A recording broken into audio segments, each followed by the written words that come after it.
Biden welcomed the girls of the National Women's Soccer League at the White House on Monday. He turned heads with this awkwardly delivered line. Let's listen. You know, I thought when I got to be president, I'd get to do things that I wanted to do, but my staff tells me what I can't do. But I'm going to do it anyway.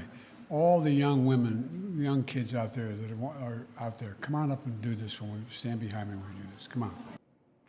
Biden did not elaborate why his staff objects to such interactions, but Republicans have dubbed him Creepy Joe for appearing to get too close with women and younger girls at public events, something that the media once called a lot of attention to when there were alternatives to Joe Biden in the Democratic primaries, and then just shut up about when that was no longer the case.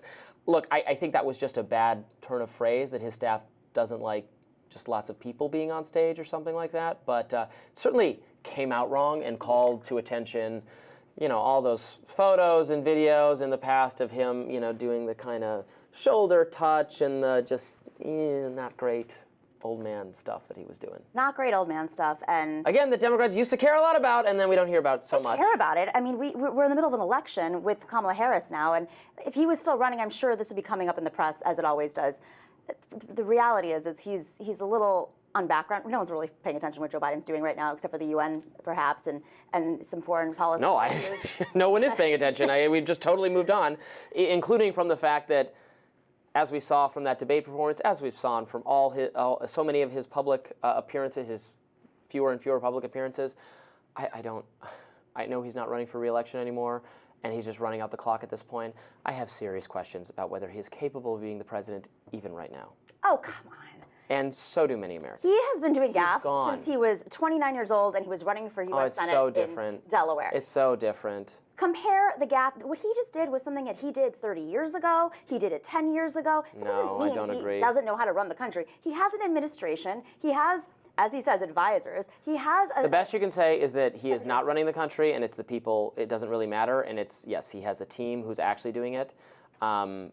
I don't know what that says about our democratic process, is that there's this permanent bureaucratic deep state behind the scenes actually running things, and it doesn't matter who the candidate is. But I would like to have an administration and departments so that folks can get their services. I don't think one person can do that. That's not a deep state. These are very public people with public budgets and programming that's been out there. I'd like to elect someone and know that that person who I voted for's policies are the ones being implemented, not a permanent bureaucracy that surrounds it. I am pretty sure that the foreign policy right now that is reflected in the UN is Joe Biden's foreign policy. I have no idea. He goes off script all the time. That's the amazing thing about Joe Biden. He actually tells you what he thinks without someone giving him a script. So you can say he's old, you can say he makes these little quips every once in a while, but the reality is he is never shown to not deeply understand the issues. The debate performance was crappy, right? We know that. We're all universally in agreement of that. But he's been in plenty of one-on-one interviews since then, and his administration does press conferences. No, it's true. I mean, come on. But he does a D-plus job in these things. It doesn't mean he's asleep at the wheel. Well, what else? What other conclusion am I supposed to draw? I don't think he's asleep at the wheel. I think he's too old to be in a position of public prominence. I think he's suffered a cognitive decline. I'm not saying I don't know that he's not all there, but he's not able to communicate it as if he's all there. He now routinely, it goes beyond the gaffe stuff.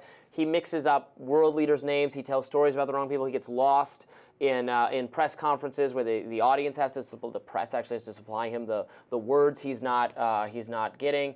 And it's gotten so much worse over time. If you listen to his, debate performance, just back in 2020, it is so much more energetic and clear-headed. He has, I've said this before on the show, he has clearly rounded the corner that we've seen, so many Americans have seen happens with their parents or grandparents at some point, where you can be fine one day, or you have mostly good days, and then a couple bad days, and then suddenly it's sudden. It's downhill, and it's mostly bad days. I think he has gone through that, and we can pretend like it doesn't matter because his presidency is almost done, but if this were a Republican mainstream media, because they did it under Trump for just kind of saying crazy things. Well, Trump's lost it too. Well, okay. Where are the conversations then about invoking the 25th Amendment, right? We don't. The mainstream media would be doing those every day, constantly. They did do them when Trump was president. They would do them. They'll do them again if Trump is president in a few weeks. But Joe Biden just gets a pass. I don't think Joe Biden got a 'Cause he's pass out by of the any way. means. He has to step aside. Now he So, gets a pass because he's out of the way. I have a solution then. If you don't think he's fit to be president right now, then why doesn't he step down and then Kamala Harris will be our He president? should. I That's absolutely right. Then Kamala think he Harris will should. be our president and she'll be running for re-election. Sounds like a brilliant strategy. I mean, I'm not thinking about it in terms of tactics or what is good campaigning. I'm thinking of it in terms of what is good for the country because I have serious reservations about the person ostensibly in charge of the most important nation in the world, in the most important pivotal political position in the world, the ability to do that job based on what I see on a daily basis. You heard it first. Robbie is endorsing Kamala Harris as I think for the good of the nation, he should step aside, and then she can be the president, and then then we get a month to find out what her policies actually are. Maybe we have to. It's like as Nancy Pelosi said, we have to pass the bill to find out what's in it. We'll make her president. I mean, it would be no more dramatic and sudden and undemocratic than the process of making her the nominee would be to have her suddenly foisted into the presidency as well. also what the Constitution protects us. All right. Great idea. Love it.